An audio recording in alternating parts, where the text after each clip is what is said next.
Well, tonight is our very first mentorship meetup, so thank you so much for being here. We do have a couple more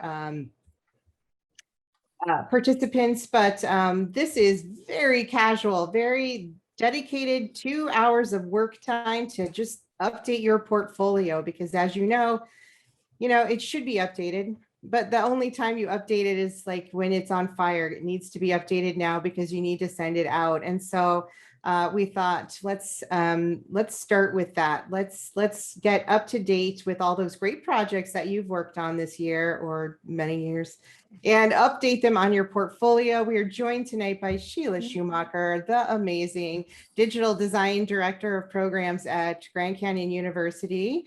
And she is serving as our mentor tonight. The format for our new mentorship meetups is the fact that everyone is a mentor at something, and everyone probably needs mentorship on something. And so these one-off events are going to feature opportunities for people to serve as a mentor or to learn something as a mentee. So Sheila is our mentor tonight, talking about portfolios. And if you love it and you have something you'd like to mentor on, by all means, please do contact me in the chat if you have an idea for something that you would like to serve as a mentor for, or if you have an idea of something that you want mentorship on. Of course, our industry is ever changing. So I was reading at the same time and I just got lost in my own thoughts. Welcome to my world. If you think of anything that you would like to serve as a mentor or as a mentee on, please don't hesitate to contact me. These events are for our amazing design community, and that's you. So I am going to go ahead and share my screen, and we'll talk about how tonight is going to work. Probably. Okay, there we are. Okay.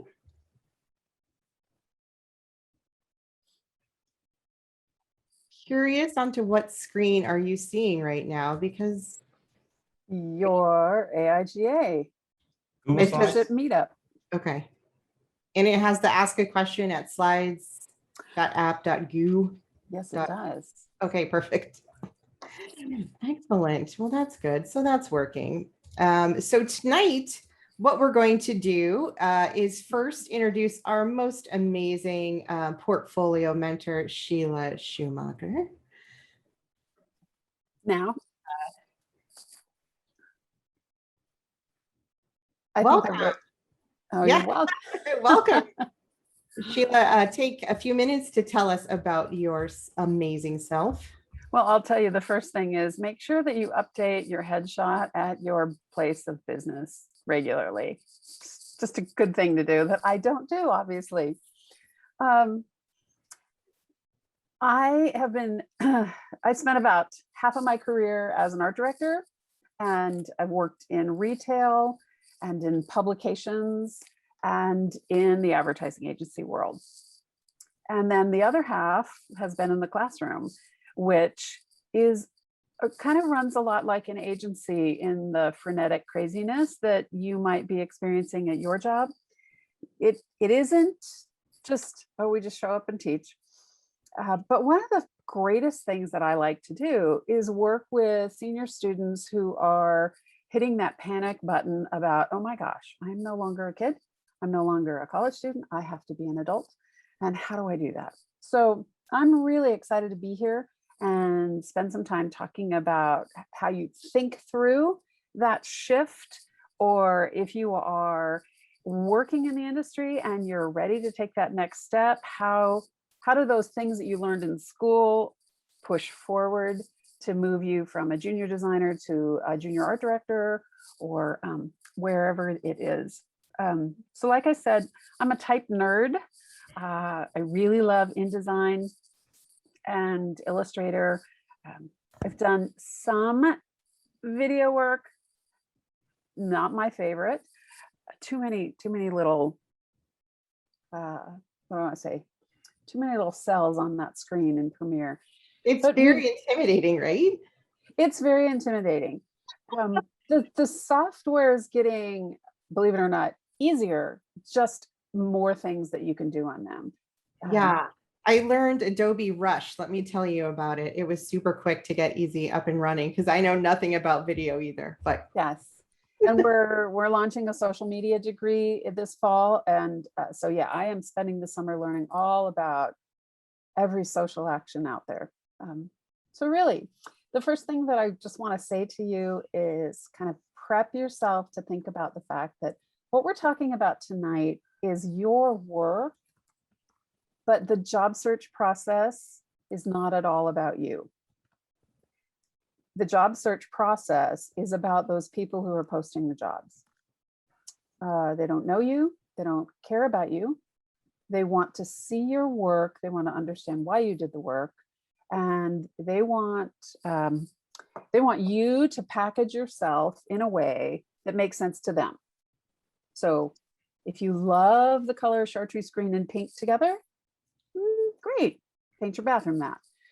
It might not work in your particular job search. So when I talk to you tonight, I'm always going to remind you about who's your customer, who is buying you, and did you do your diligence about them? Do you understand who their persona is? Do you understand what their problems are, and how can you fill their problems more than, hey, I'm a really good designer and I really need a job?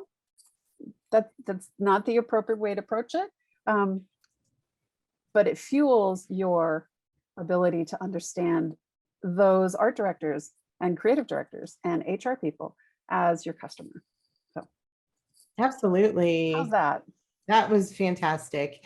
Yeah, I think that there is absolutely this, ideally, your portfolio in whatever form it is should represent you and the kind of work that you want to do. But then, realistically, your portfolio should really cater to the audience. And so that means it should be flexible and it should really speak to your employer. And maybe someday you get to that idealistic, and maybe you're just so bold and you just idealistic, I'm going to get that job that fits.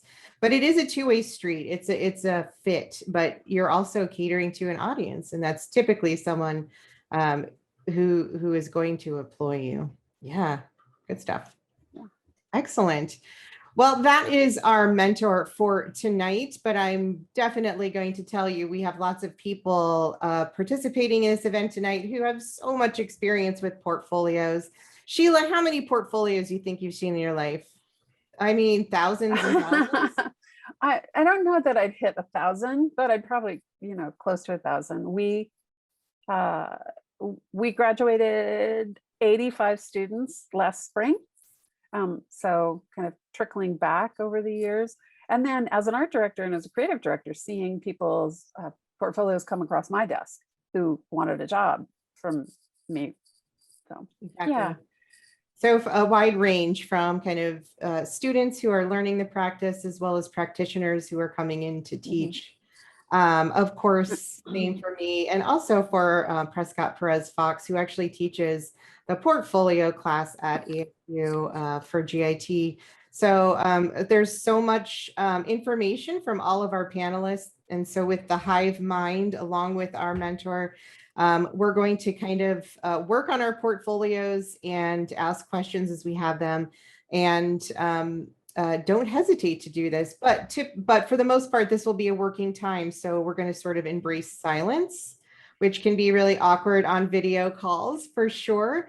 But we'll kind of structure it. So let's start with kind of what this is. Progress your portfolio. It's really a working session. It's not a portfolio review. So we're not here to necessarily review your portfolio, but I will tell you there's a great event by AIGA National coming up in July, which is the Portfolio Festival.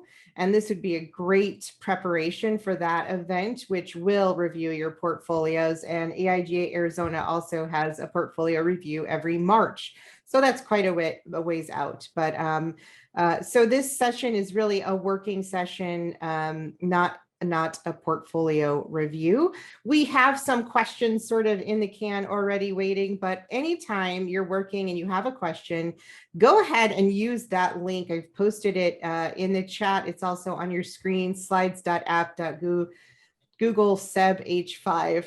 Really rolls off the tongue. I've put it there in the chat for you. You have questions, go ahead and post them there. What's neat about this application is that you can +1. So questions that multiple people have can get pushed up to the top. And so we'll do that. So without further ado, I am going to let you work some work time, update your portfolio, ask questions when you have them. I'm going to put on some music, and then probably in a half an hour, we'll stop and kind of chat for a little bit.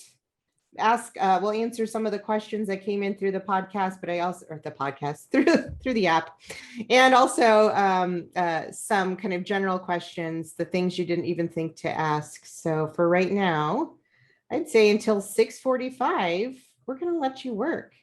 Thumbs up, thumbs down, questions, thoughts? I have a question. Yeah.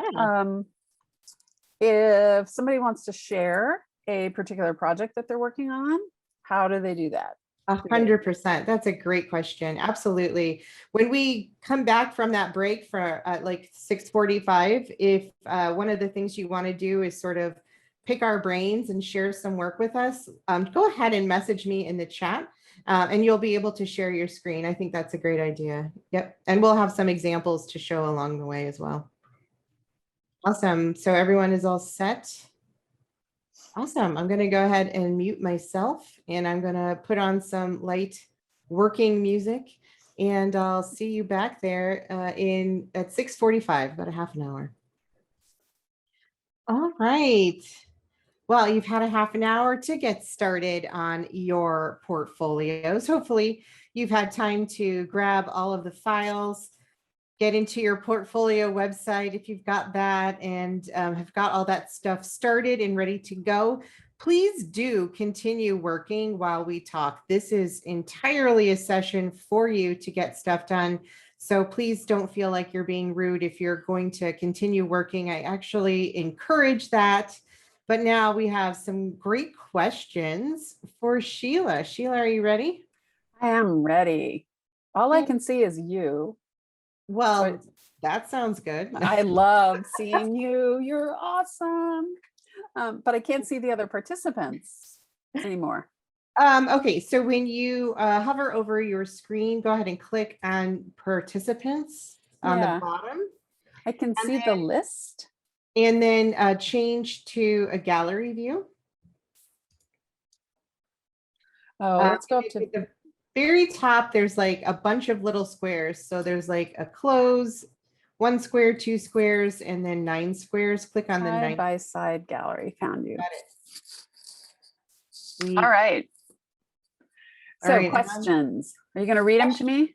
I sure am. So this one comes from Anonymous.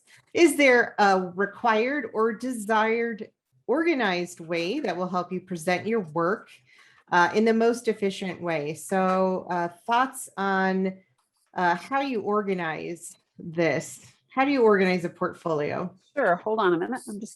My dog is banging on stuff. You guys are going to laugh. I approach this like a blind date. Okay.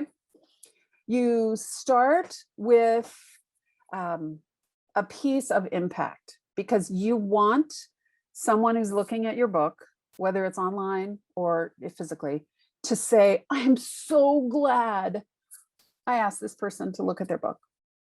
And then, like a blind date, you want to make sure you make a good first impression. And then on the end, you want to make sure that as the blind date person, you're at the door and you're saying goodbye, and you think, I am so glad I took this time to spend with this person. So you want to shoot for that emotional connection, always remembering who's looking at your book. It's not your favorite piece. It's not your grandmother's favorite piece. It's the piece that's going to make the most impact to solve the problem for that art director or creative director who's trying to hire you. And then, so you've got some power pieces at the beginning and you've got some power pieces at the end. And then the middle is just kind of the dip. We hope that there comes a time when we don't have pieces in our portfolio where we look and we go, oh, that's really not very good. If you can look at a piece and say that's not very good, ditch it. Better to Would have you say 5. that, sorry to interrupt. Okay. Would you say that too for students who maybe this is all they've got? Is something better than nothing, or is it kind of over time weed out that stuff? I think that when we as art directors look at student portfolios, we understand there's not a lot of time behind that refinement.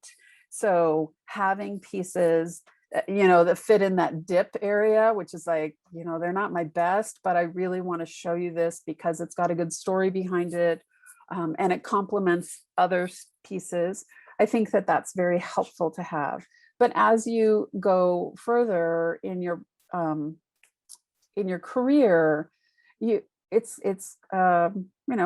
why does that piece benefit the person who's looking to hire you?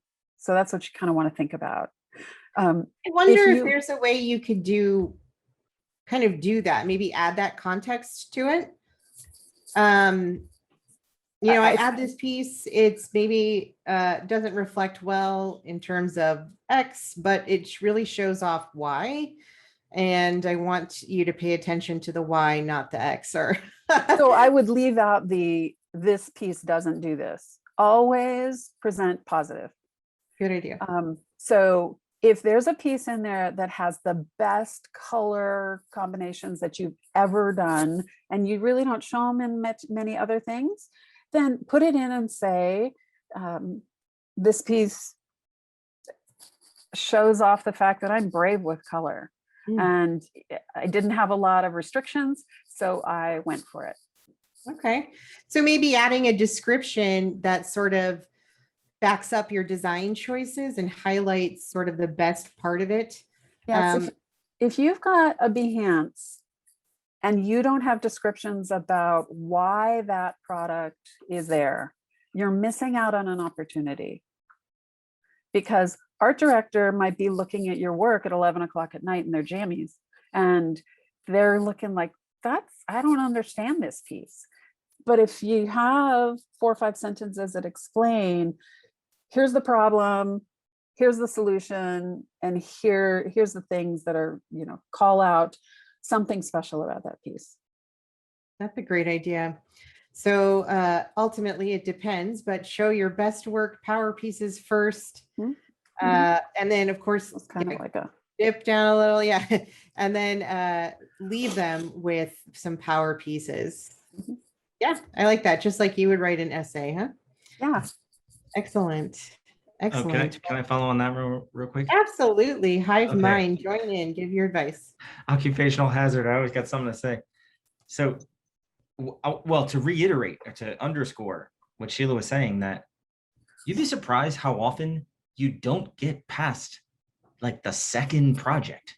You start at the beginning and that's it. Like you sort of present 1 or 2 case studies, and especially if you have the chance to work on a multifaceted project where you actually show the full execution and some of the concepts, you could talk to someone for half an hour and you kind of only get to one project. So that first one better be tight. Don't lead with like a napkin sketch and be like, first year, here's what I did. Like, you know what I'm saying? That's actually a really good point. So it's not really a chronological thing. It's not, here's where I started and here's where I am now. It's really, it's not chronological. I think it's forward facing. If your goal is to get a UX job, then you probably shouldn't start with a poster series in your portfolio. You should, be the marketer that we are. Market towards what your goal is. So if you want UX, make sure there's something good UX up front. And then the other thing that Prescott brought up was process. Even if you are a seasoned designer, you can benefit from not only showing the end piece. If you show, here was the problem that I was given. Here's a page of my research. Here's a page of my thumbnails. Here's why I thought this thumbnail was good. And this is how it went into my comps or my wireframes. Or here's 3 options I did on color. And this is what I finally ended up with. That's such a great question, and absolutely leads into one of the direct messages I got. Are you reading my mind? And it's about the process. Do you add the process? If so, how much of the process? What's the strategy there when you're going to really be storytelling with one of your pieces? How much of the process do you include? And do you start again chronologically? This is how it started, this is how it ended, or do you kind of lead with the end and then tell the story? What's your thoughts? I think that as designers, we have processes. We research, we ideate, and we revise over and over again. And I think to speak the language of our own environment, that we're asking, I want a job with Lavage, and they're an ad agency. I can pretty much figure out what their process is. So if you're presenting your process in parallel with the direction you want your career to go, I think it's very helpful. You don't have to show process on everything that's in your book, but there should be 2 or 3 key pieces where you can, like Prescott said, sometimes you're going to spend 20, 30 minutes on one project. And you could do that if you've got something that's got deep process, but it's got to have a good process. Why, Yeah, absolutely. It has to be a good story. Otherwise, why are you telling it? Yeah. And I think, Cassidy, maybe you could speak to this, especially that the like user experience or complex website flows and that sort of thing. It's all process.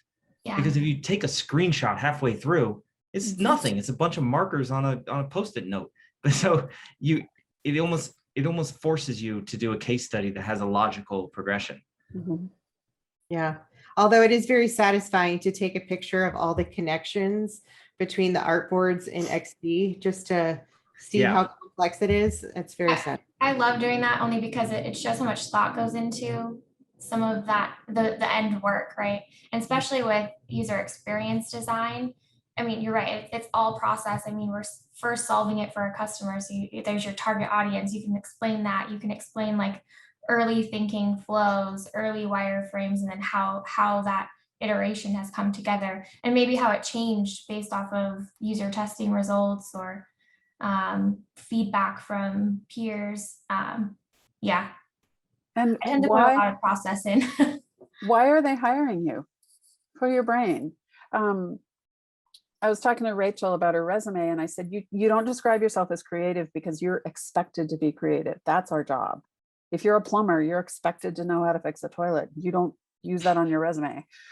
Sorry, I speak in a lot of analogies. I love it. I'm buying it. But you don't tell someone you're creative. They expect you know how to use the tools. They expect you know how to make the things, but they really want to know what makes you tick.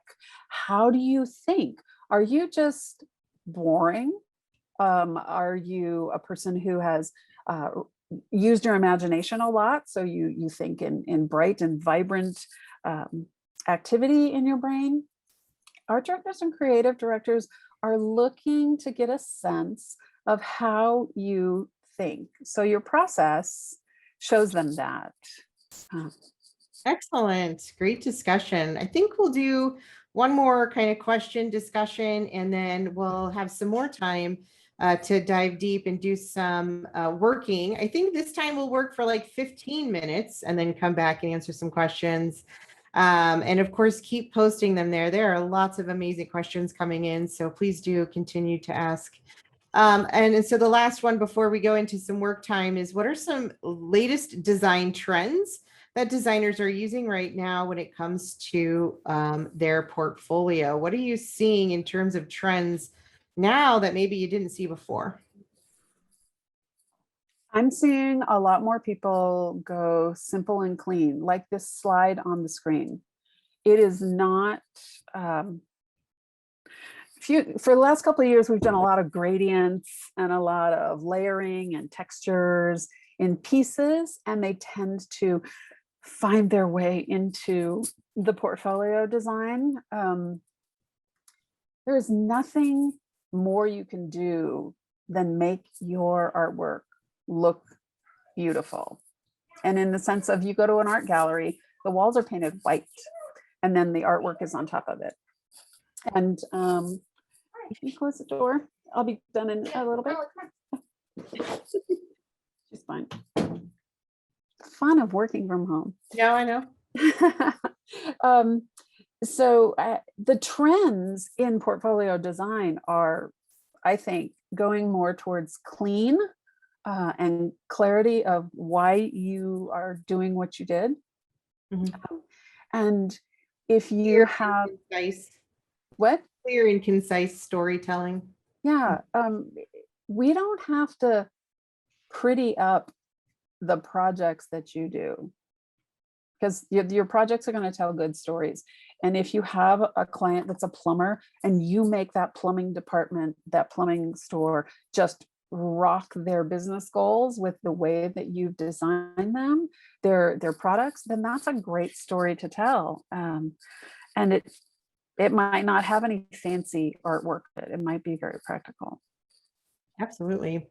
What about in terms of formats of the portfolio? Is it print? Is it digital? Is it both of those, or a presentation? Perhaps? We still have our students do a print book, partly because we want them to do the process of doing that. But we had some conversations that our Zoom world is so much a part of our future. So you've got to be able to have a clean way to show your work online. That can be as simple as a PDF that you pop up and you walk someone through it. You could point out to Behance, or you could have your own website. If you're working in UX, if you're working in web design, you should probably have your own URL with your own website. If you're not, if you're an illustrator, or if you write children's books, then use Behance. It's professional enough.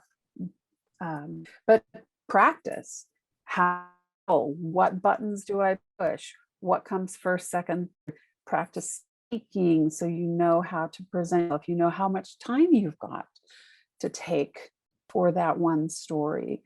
And I really think is a great to have in your back pocket, because I think as we come out of COVID, people are going to want to have some face time. Yeah, absolutely. I think you said a couple of things that I know Prescott was super excited about, even though he held it in. And that was have a presentation and be able to share it, maybe even on a PDF. How do you best present your work? And or even on a phone. Exactly, because what if all else fails, and I've heard kind of prepare for everything, right? Every scenario. You have your print portfolio, just in case the internet goes down. You have your website just in case you can't find those papers or you spilled coffee on them. You have a presentation in case you've been asked to talk about your work and you have some sort of display to show that. But also know your own work. Know your work and what you did, and be able to tell the story and in detail why you did what you did and why you're excited about it. It's not just a slide it over on a piece of paper and be like, I have a friend who got a job on the subway in New York because the subway was stuck, and she just stayed because she was going further. And the woman next to her was a creative director, and she just chit chat. And then, oh, you do that, I do this.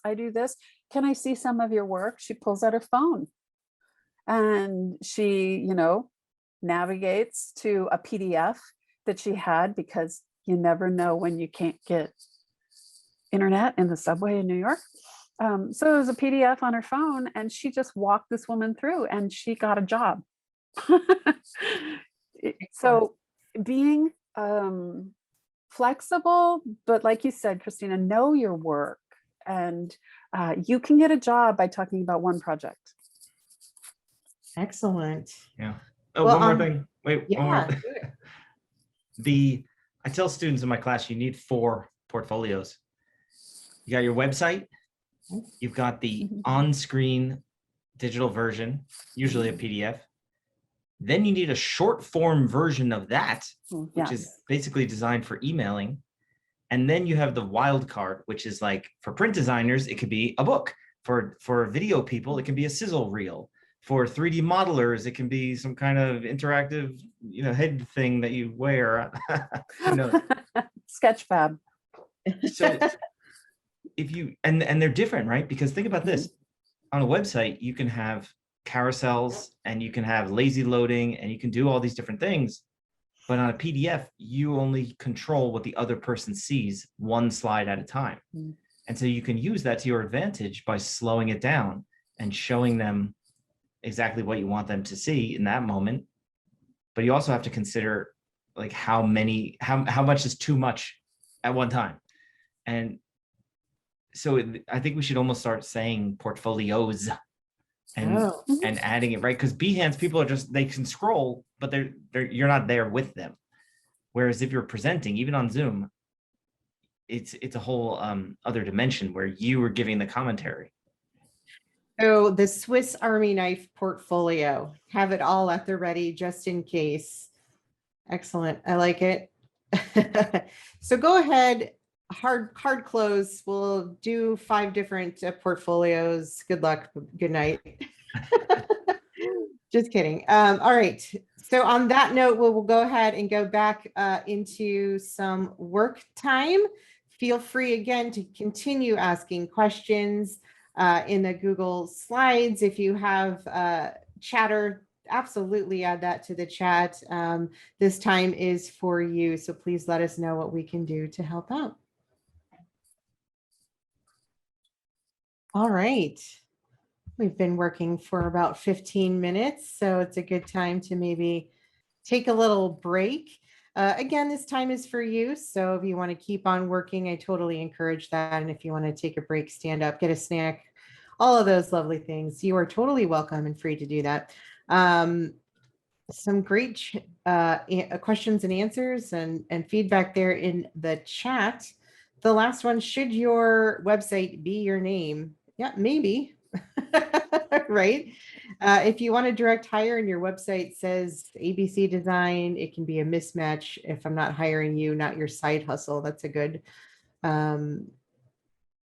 point. I've had students tell me also that they don't go by their formal name. Would it be okay to put their Behance or their portfolio in the name that that they go by? And I think absolutely. Yeah. Yes, absolutely.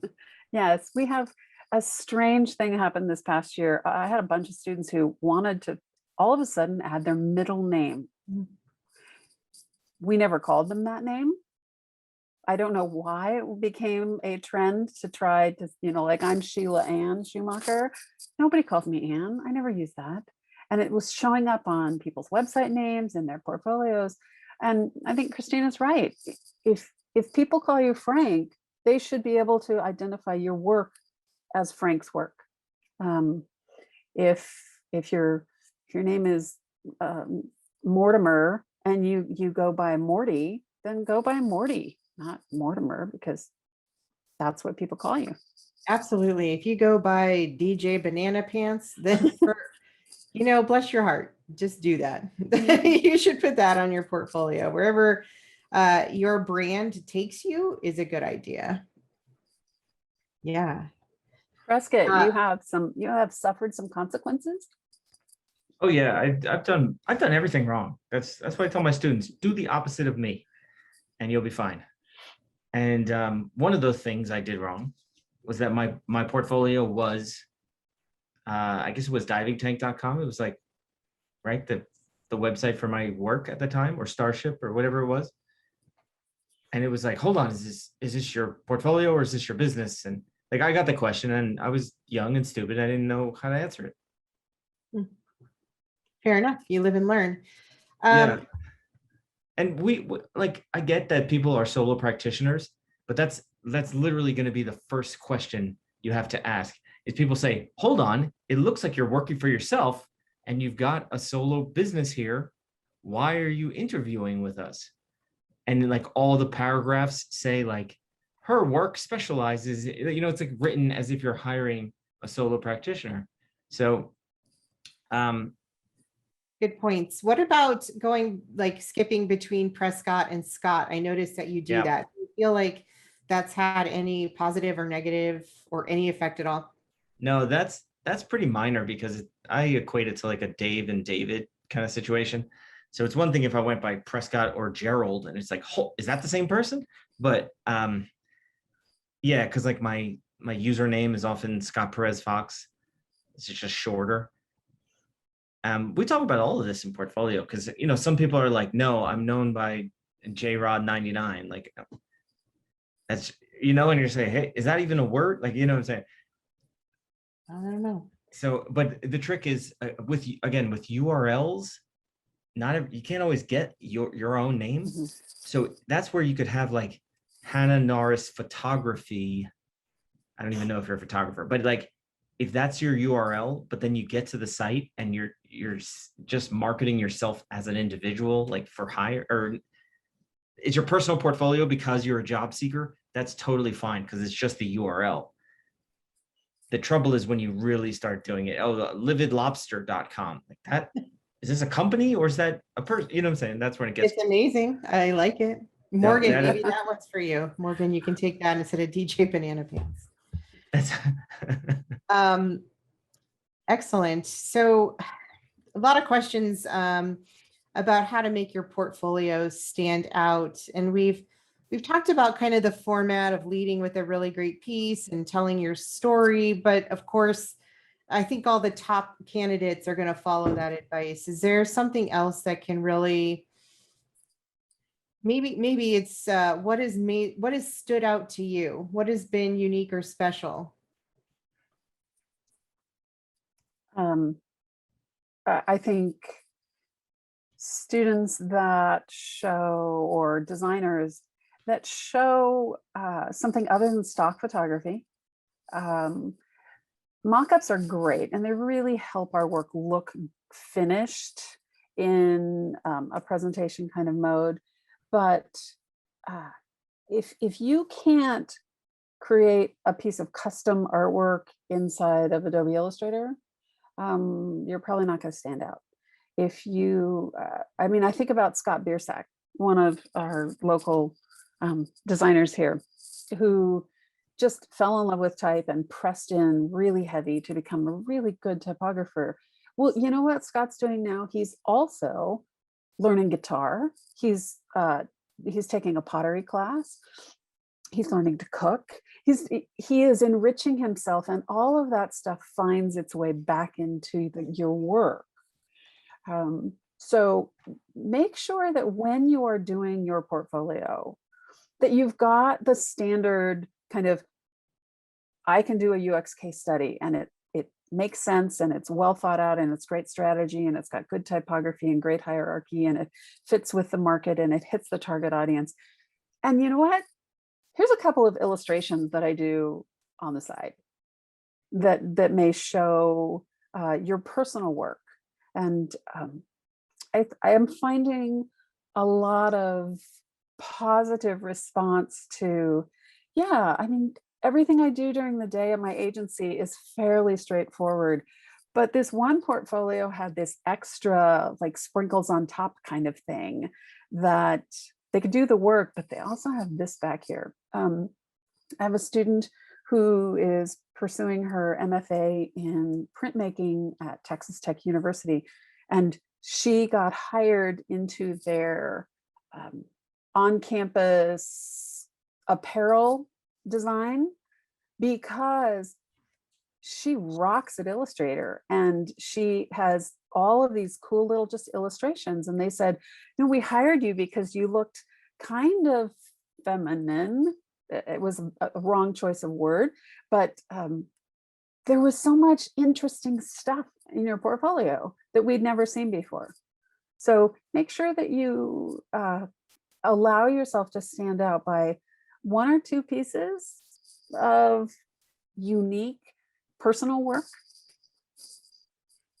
What do you think about that, Prescott? Oh, Yeah, I know you have something to say. no, this one is, I mean, everything is sort of controversial, I guess you could say. Like some people are like, yeah, whatever. I don't even make it to the other page. I just, just look at the front. I feel like, and this comes up, of course, you have to frame it the same way. So if you did a project for your local garage sale or whatever, like frame it like a project, give it the same treatment of, hey, here's the challenge and here's the process and here's the result. And so it's not enough to just kind of have this dump of like, by the way, I also do anime sketches. Like treat it as just as importantly as your other projects. So that when people click on it, it looks purposeful and it shows it off.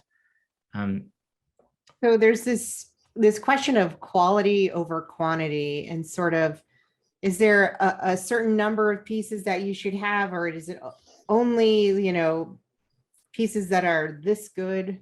Or what are your thoughts on that, Sheila? It's got to be good. It can't be bad and in your portfolio. It just can't. Is there a can't- minimum number?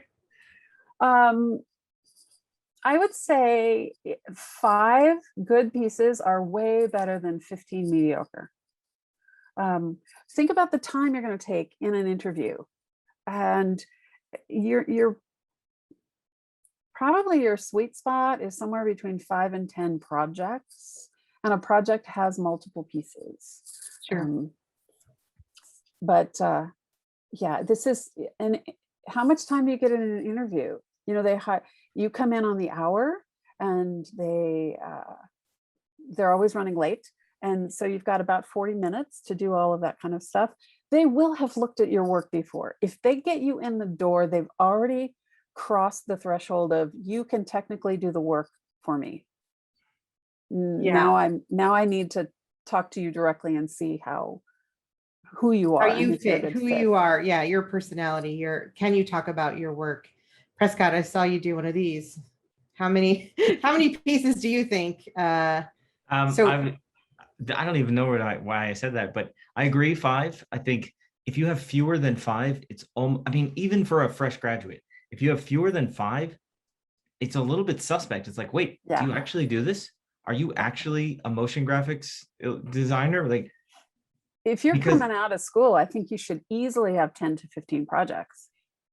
Whether they're all in your book or not, it's another one. Yeah.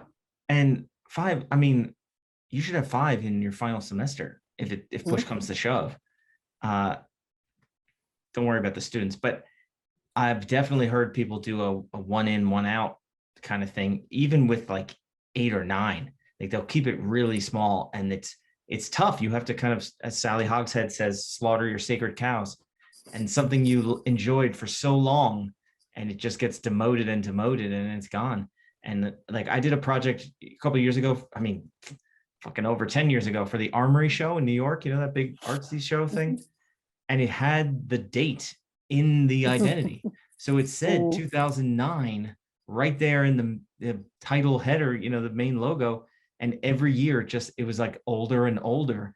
And like, I can't go in now showing something that's 12 years old. That's crazy. So it's unfortunate because it's a big meaty project.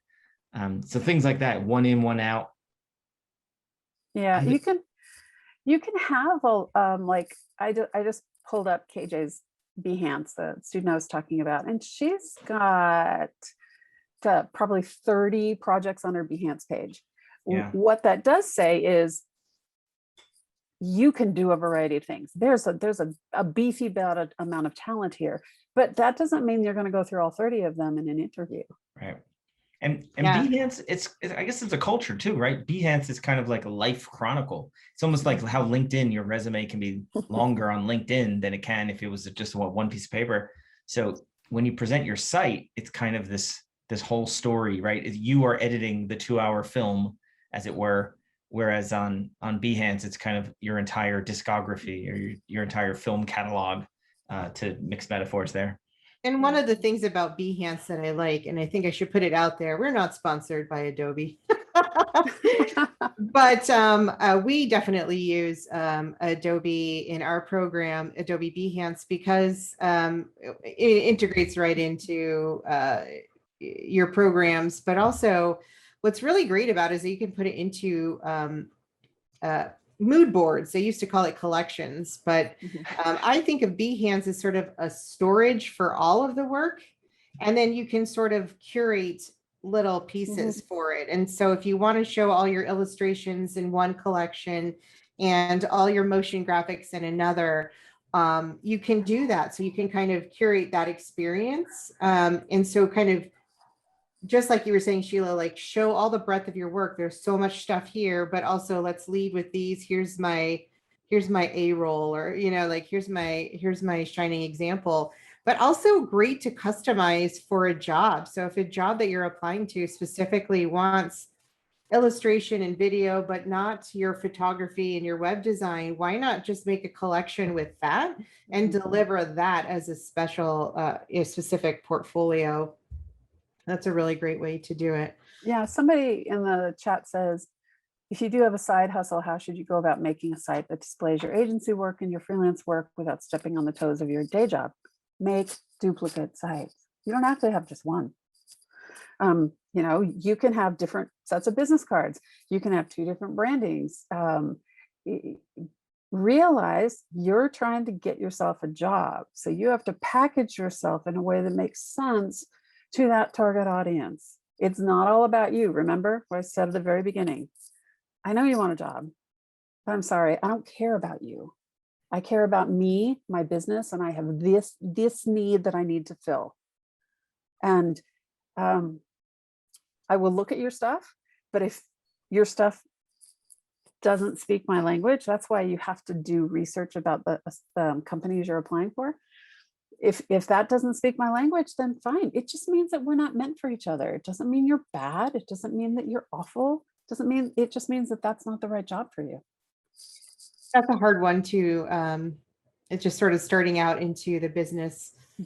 It's not a good fit. It's something I think you get with maturity over time. You go, okay, this is not a good fit for us. It's okay.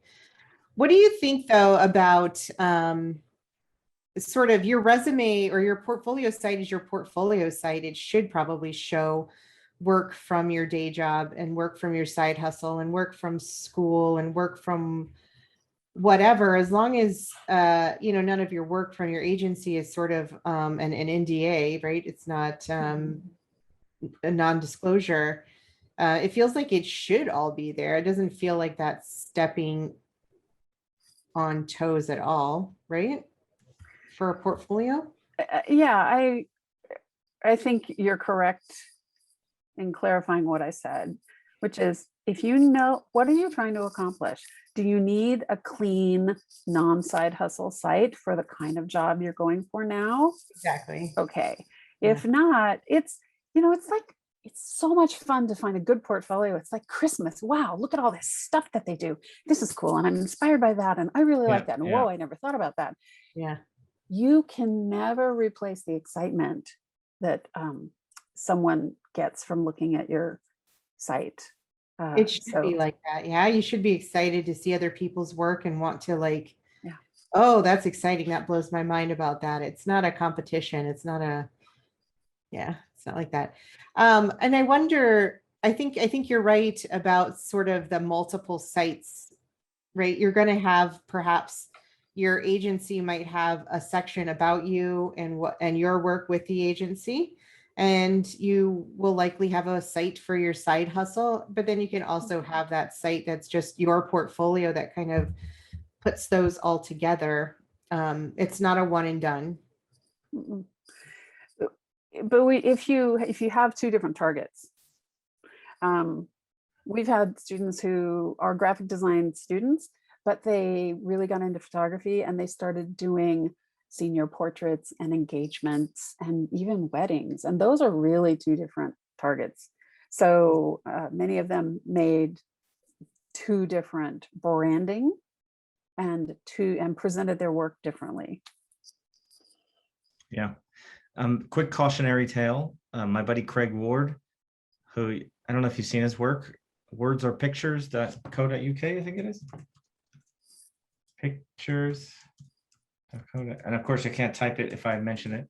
So he does great work, and it's all in this. It's mainly typographic, and he worked at Gray Advertising in New York for like 2 years. Didn't put a single project from his job into his book. It was all after hour stuff, and I think he did one ad campaign for the NFL, which he was kind of proud of, but nobody asks him about that now. And so I think it's I've never been in this position where I'm, creative director at a big ad agency, and I look at my team's website and say, hey, why don't you have any of the work that we've done together? Like, because in this case with Craig, that was the work he wanted to do and get more of. And he's in that privileged position where people are reaching out to him after hours. I think you can choose that. And to strictly from a professionalism point of view, if someone comes to work and they kick butt, like, you got to let them have that dream. And you say, I actually want to do whatever, wedding stationery. I don't want to work at Morgan Stanley doing the financial grids every day. I have seen that be really successful for many students in big industry positions, kind of started out in this entry level, not related to design position, but have such great ideas. They took that opportunity to say, but here's what I really want to do is I really want to do design, or here's what I'm really good at. And I think it probably just all depends on where you're at. What you want to show on your portfolio is going to change over time, and sort of embracing that it's not what the industry that we've chosen is not have everything prepared and it's good forever. It's going to change, and the industry changes. We could have this conversation, my guess, in even 6 months, and it might be different, especially right now when things are changing so much. And now that people can sort of get out in person, they crave that. They want to meet in person, but then also, this Zoom environment is not leaving us. This is something we're taking with us, I think, for a while. So I imagine my favorite answer, of course, if you've ever been in my classes, it depends. It depends. It depends. We did an animation. It's just like, it depends. Exactly. You know what? We're having a great conversation. So if you have other questions and you want to just jump in and chat, I think for the last 15 minutes, that might be a good way to go. And if you're like, nah, Christina, that's dumb, I want to work time, you tell me that as well, because this time again is for you. And that's what we're here for. So yeah. A couple of other things that have come up here in the messages are sort of around, is there a cutoff date for things to show in your portfolio? Say you're 30 years into your career and you've got a great piece from your senior design show. If it's great, do you still show it? If it's good, right? As long as it doesn't have a date on it. Yeah. I think that you have to look at, what does your portfolio do for you? Is it filling your heart, or is it getting you a job? Mm-hmm. And sometimes you, like Prescott said, you look at the work you've got, and sometimes that thing that you're just emotionally connected to doesn't have a place in the task you're trying to accomplish at this point in time. Other times it might. It may show something, but there's also a problem about, if it's something that you did 10 years ago, do you still have that skill? If it's something you did relevant, right? Is it relevant? And if it's an illustration you did 10 years ago, you should be a much better illustrator by now. Yeah. Right. Or if it's in Flash, this is amazing. Yeah, make sure it's going to play on the recent technology. Yeah. So I think what I'm hearing is it's telling your story to the audience that you have in front of you. And so one of the questions in the question pod is, what are recruiters looking for? And maybe it just boils down to, like, it depends. that you're looking to tell the story that fits for the person who's asking for the story, which makes what we do so much harder, but that is what we do. I think one of the pieces that we haven't yet talked about is the fact that if you are looking for a job, you have a responsibility to research the companies that you are looking for. And you need to make it clear to them that you've done your due diligence, that you understand the kind of work they do, and you can speak to the kind of work that they do, call out some of the work they do. In particular, why are you interested in working at this company? Well, I just need a job. I have student loans to pay. That is the wrong answer. Exactly. So, Well, unless that's your truth. I mean, but I, as an art director, I don't not care good. about your truth. I have a stack of projects that need to get done. And are you motivated to do that? Do you have the skill sets to do it? And I hate that it sounds harsh, because finding a job is a tough thing to do and it's scary at times. But once you realize you went to school to be a designer, you have been taught to strategize, to solve problems, to identify who the target audience is and speak to that target audience. When you apply that same thing to yourself in this process of finding a job, you will find that there's no reason to talk about your student loans. That I am packaging myself to get a job that I'm really interested in, and I still have to do my research, and I still have to do my strategy, and I still have to be able to speak correctly to that audience. And the more that you do that, those 10-year-old projects won't necessarily have so much pull on your heart. Yeah, So- definitely. I think I was in a recent job interview, and during the question and answer, the candidate had nothing to ask about, like, and ultimately that was the problem. So you know what?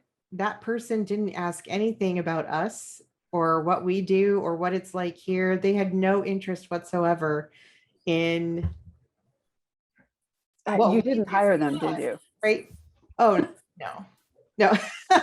But it's just a little bit odd to have that match. And on the other hand, if you're not into it, and this is, you want a job to pay off your student loans, then you should find a place. You should do your due diligence and find that place that doesn't care about you either and just wants you to do some work, right? That's a good fit.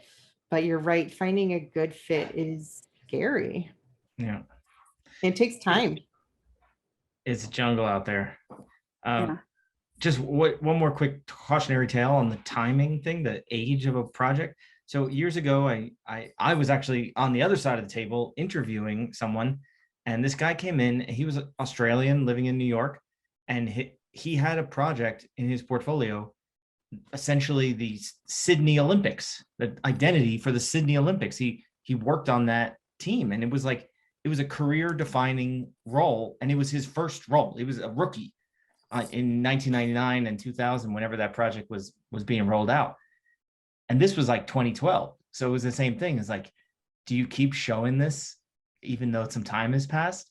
Because I think that's the kind of thing that, everybody can do a book cover or a logo, but not everyone has a chance to be with an Olympics. So that's the kind of thing that I would make that decision to keep. It wasn't the first one he showed, but it was in there. Yeah. But at the same time, it's gruesome, but there is kind of that expectation that the first and best and most thorough thing you show is probably also the most recent.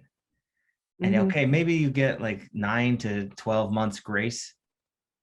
But if you come out hard and the first thing you show is 4.5 years old, it's already weakening your position. I wish it wasn't the case, but there is that element of you have to be currently doing it. Yeah, Cassidy has a follow-up to that. Yeah, go for it. Go Yeah, I ahead. was going to ask, you'd mentioned he worked on the Olympics, which is, big name. Is it important to have big name things in your portfolio and to keep those in your portfolio, or what weight does that have, if at Oh all? boy. It Well, has some weight, obviously. yeah, this is another unfortunate truth. It's what I call the Ferrari effect. So everybody that, everyone here, your neighbors, they're probably, oh, I'm not impressed when someone has a fancy car. Oh, that guy spending so much money on his stupid car. What a joke. If there's a Ferrari driving down your street, the sound it makes, the profile, everybody goes, whoa, look at that. Yeah. And that's what it is when you have a big name brand. And agency is a little different than in-house, and solo is even more different, I would say. But if you have a national campaign, or if you have a Fortune 500 brand, it is a little bit of that thing where it lends you credibility. And so it might not be your favorite project, even if it's like Mutual of Omaha or something. But if it's, I mean, I'm not picking on it, but if you have a well-known brand, I almost feel like that one should bubble up a little higher than, unless the local candy store project is so out of this world and it so represents you, you know what I'm saying? And it's down to those final two. Ideally, you have room for everything, but Sheila, do you think that could backfire on you? Yeah. You think that there could be a campaign that you worked on sort of nationally and you're sort of proud of it, and that it could backfire maybe based on the brand? Or I think, yeah, there is, but I want to say that your portfolio has to have your story with it. So you have to explain what you did at the Olympics. And if you were a young designer and you got hired into the Olympics and you were able to show, 20 different pieces that you did at the Olympics, even if they were armbands and wristbands and stuff, the story may be, in the span of a month, I created 56 different projects, and I was able to really work the brand, and tasked my organization structure. What's the part of the story that you want to share to that potential employer that project shows for you? yeah, absolutely. Amy Robinson worked for the Cardinals, and the cups from the stadium, like you could do like 50 different versions of that. And that is, it's got both, like I did this, but I made 50 iterations of it. And for you to show 50 small versions on one PDF, that's got an impact of volume that, maybe it's a logo, tagline and some patterns, but you did 50 different versions of it and they all look pretty good. That speaks to your strength as a designer, as an idea generator. Yeah, that's part of that process. When you show your process, it's also showing like, what did you leave on the table? Like, are you smart enough to make the decision where there's a bunch of really great options, but you've left some kind of not quite finished, or you've picked the right ones? Yeah, that's a good point. And to your point about, can certain brands backfire? We live in an incredibly contentious, angry, and nasty political environment in the United States of America right now. I don't care what side you're on, the conversation is nasty. So if you are aware and you're doing your due diligence and you know about the company that you're going to work for, there's a company up in Anthem called Liftable Media. They recruit a bunch of our students to work for them. They're a content generating agency, and incredibly conservative, highly conservative in the products, the people that they serve. You do one and then you get another client and another client and another client. And we've had students who have loved their time there. I've got a gal that's been there 5 years. And I've had other people who come back and said, nice people, love the job. I don't want to work on those content areas. Yeah. So you have to be aware who you're going to work for. You have to be aware if you have controversial content that you've worked on, does it belong in your portfolio for that particular job? You got to do your diligence. It depends. It depends. Yeah, that's probably a good place to kind of overall leave it is that it really depends. You have to know a lot about your situation. You have to know a lot about yourself, a lot about your work, what you want to do, who you want to work for, in order to tell that story all coming together. Allison asks in the chat, how do you guys recommend showing projects if you've been an in-house designer? I've done a lot of projects, but they're only for one client, essentially. Do I just pick my top three? That's such a great question. I mean, Yeah. we all Morgan, you want to chime in? Is she here yeah. still? Morgan was an in-houser, and I gave that talk, Win from Within, at Phoenix Design Week, where we talked about this. Morgan, go ahead. What is your take on it, if I may put you on the spot here? Yeah, sure. I worked for the Arizona Diamondbacks as well, so definitely I know the life of designing stadium cups and signage and everything. And definitely I would say that's where mock-ups are your best friend. You know, we were talking about earlier. And that's where you can kind of get your variety and maybe staging like a real life scenario, depending, I'm not quite sure who you work for, but the different mediums that you're using and where people are seeing it could be a good way to show variation within the same brand. Yeah, totally agree. It's a branding, showing your kind of versatility. Sorry, I hit my microphone. Versatility within one brand. That is a challenge, and one of the things that people struggle with in-house. How do you make the same maroon and gold thing 800 times? Yeah. However, there's a real discipline and a real strength that comes from being an in-house designer. And I have been an in-house designer, I've been an agency designer, and I would probably pick the in-house above the agency because you gain so much knowledge about your target audience. And if you turn out boring work, then you are a boring designer. So working with the same content over and over forces you, how can I push this brand to the next level? It's not just the flash in the pan, it's I got to fit within this big brand book that is driving my my colors and my fonts, and I really want to add another color. How do I do that? So there's I think it's a great skill set to have, and if you present it as I'm proud of the work I did, then you're going to be good. Yeah, absolutely. Yeah, I think it is a challenge, and it's a good challenge that if you can step up to it is really creative, comes up to some really creative things. Well, we have 2 minutes left, and I want to thank all of you so much for joining us tonight. Again, the purpose to just sort of give you some time to sit and work on your portfolio with other people whom are working on their portfolio, and hopefully listening in on some chatter that helps you. There is a portfolio festival, July 13th to the 16th. It's sort of a conference for portfolios. You can get a review there. You can also keynote speakers, some amazing keynote speakers, as well as some fireside chats. And so some amazing stuff happening there. I just dropped that link in the chat for you.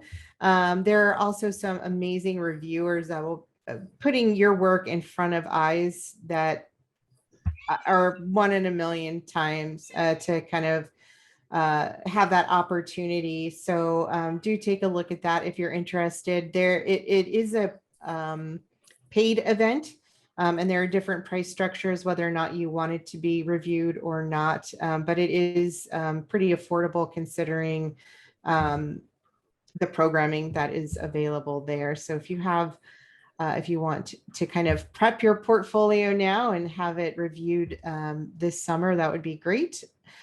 We also have an event every March, and this year in person. Yay! I know, back at GCU, ASU Tempe, ASU Poly, NAU, and U of A. And I think we'll probably also have an online companion to that, because it's been really a great opportunity to learn that. AIGA Arizona is a volunteer organization, and it thrives because of amazing, wonderful people like you, and our local design community is so special. If you would like to support that, we do take donations to support these events. I'm going to drop that in the chat there. That is always always optional, but that pays for programming like this, that's free. And of course, the most important, I want to thank so much Sheila Schumacher for serving as our mentor tonight. Thank you so much. What a treat to be able to just chat with you. It's lovely to see you. It is. I know we haven't seen each other in such a long time. It's been a long time. I'm gonna give another shout out to AIGA. All of you are here somehow connected to AIGA, but if you are not a member at a whopping $50 a year, shame on you, because you're shortchanging your opportunity to grow in the design environment. Hi, kitty cat. 85% of the jobs that we want never make it to Indeed.com, never make it to Monster.com. They make it here. Hey, yeah. Christina, I need this. Cassidy knows this. Prescott's got this. Matt Moore left OH, started his own agency. He has called me 3 times in the last 4 weeks asking for people. Yep, what you need to understand is that our community is awesome.